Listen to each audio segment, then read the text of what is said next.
Good morning student. मैं Satyendra Kumar vision classes ईटमा के YouTube channel में आपका स्वागत है। आज मैं बायोलॉजी का फर्स्ट चैप्टर लेकर के आया हूँ जिसका नाम है जैव प्रकर्म पोषण। इसको अंग्रेजी में कहते हैं life process nutrition. Life process nutrition.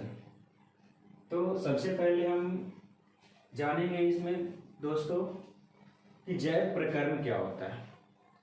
जैव प्रकर्म क्या होता है? तो जैव प्रकर्म जीवों के शरीर में संपन्न होने वाली ऐसी सारी क्रियाएं जो जीवों के अस्तित्व को बनाए रखने में सक्षम हो पाता है।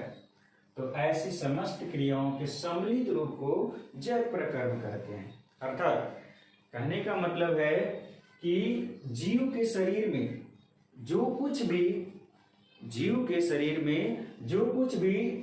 क्रिया संपन्न होती है, जो उस पूरे शरीर को बनाए रखने में सक्षम हो पाता है, तो उस समस्त क्रियाओं के सम्मिलित रूप को ही जैव प्रकर्म कहते हैं। तो इस सम्मिलित यानी कि जो पदार्थ आवश्यकता होती है हमारे शरीर में, उस क्रिया को करने के लिए कुछ ऊर्जा की आवश्यकता होती है, और वो ऊर्जा की आवश्यकता दो कारणों से होता है। हमारे शरीर में ऊर्जा की आवश्यकता जो है वो दो कारणों से होती है। पहला क्या कि जीवों को विभिन्न क्रियाओं को करने के लिए, और दूसरा क्या कि शरीर के वृद्धि एवं टूटे फूटे ऊतकों को मरम्मत करने के लिए।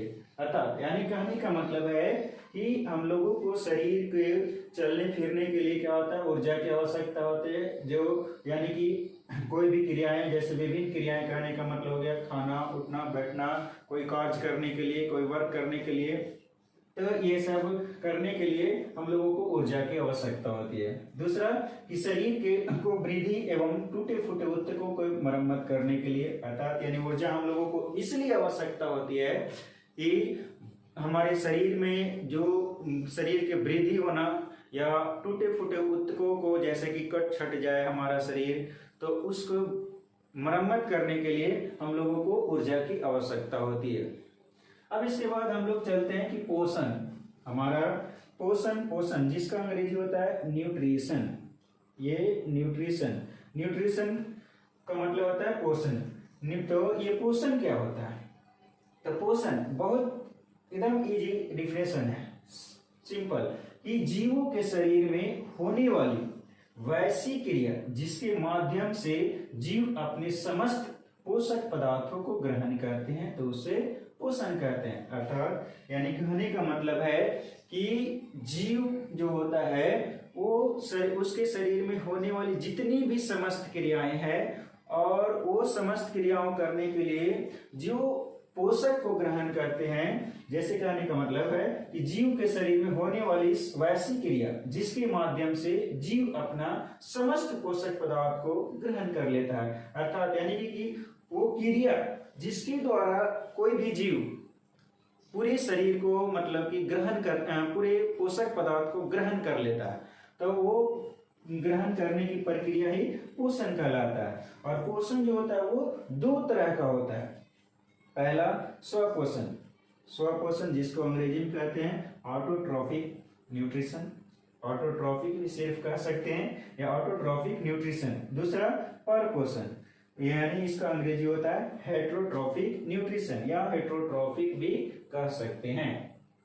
तो पहला स्वपोषण क्या होता है कि वैसा पोषण जिसमें जीव अपना भोजन प्राप्त करने के लिए क्या करता है, दूसरों पर निर्भर नहीं रहते, बल्कि क्या करता है, उसका निर्माण स्वयं करते हैं। तो इस प्रक्रिया को स्वपोषण कहते हैं, तथा वैसे जीवों को स्वपोषी कहते हैं। अर्थात यानी कहने का मतलब है कि जिस पोषण को करने के लिए कोई जीव जो है अपना यानी कि अपना पोषण करने के लिए, भोजन प्राप्त करने के लिए वो दूसरे जीव पे आश्रित नहीं होता है, बल्कि क्या होता है वो मतलब अपना भोजन जो होता है वो स्वयं निर्माण कर लेता है। तो ऐसे प्रक्रिया को स्वपोषण कहते हैं।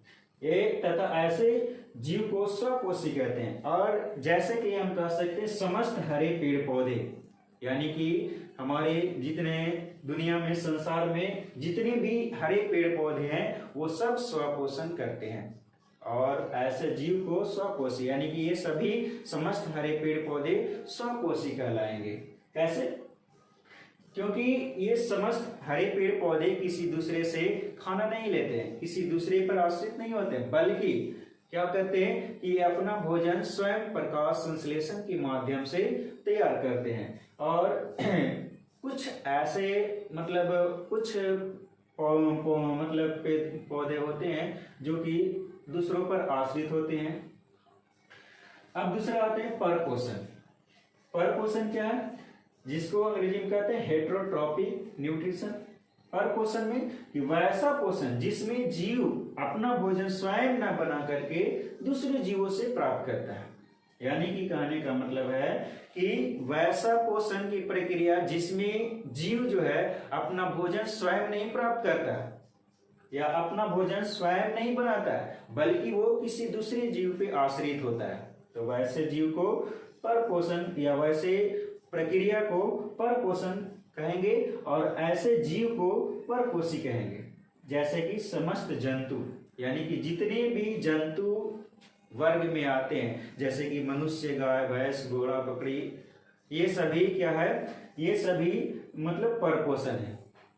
जितने भी जंतु वर्ग में आते हैं वो सभी परपोषण है। जैसे मनुष्य जो होता है पेड़ पौधों को खा कर रहते हैं, या फिर जीव जंतुओं को भी खा जाते हैं, तो वो सभी यानी कि दूसरे पर आश्रित होते हैं। कोई भी जंतु जो है वो सभी परपोषी होते हैं। परपोषण जो होता है वो 3 प्रकार के होते हैं। पहला मृतजीवी पोषण, दूसरा परजीवी पोषण, तीसरा प्राणी संपोषण। और ये मृतजीवी पोषण, परजीवी पोषण, प्राणी संपोषण, ये सभी एक तरह से यानी सभी जो है परपोषण है। और ये परपोषण है क्योंकि, लेकिन कुछ इनमें पोषण करने की प्रक्रिया जो है अलग अलग है, जो हम अगले वीडियो में बताएंगे और अगले वीडियो में बताएंगे। दोस्तों, आप लोगों से निवेदन है कि यदि मेरा वीडियो अच्छा लगे तो लाइक करें, कमेंट करें, शेयर करें, सब्सक्राइब करें और बेल आइकन को जरूर दबाएं। यदि किसी विद्यार्थी को मेरे वीडियो में अगर प्रॉब्लम हो तो मेरे व्हाट्सएप नंबर 8709406117 पर कमेंट करके जरूर बताएं। Thank you.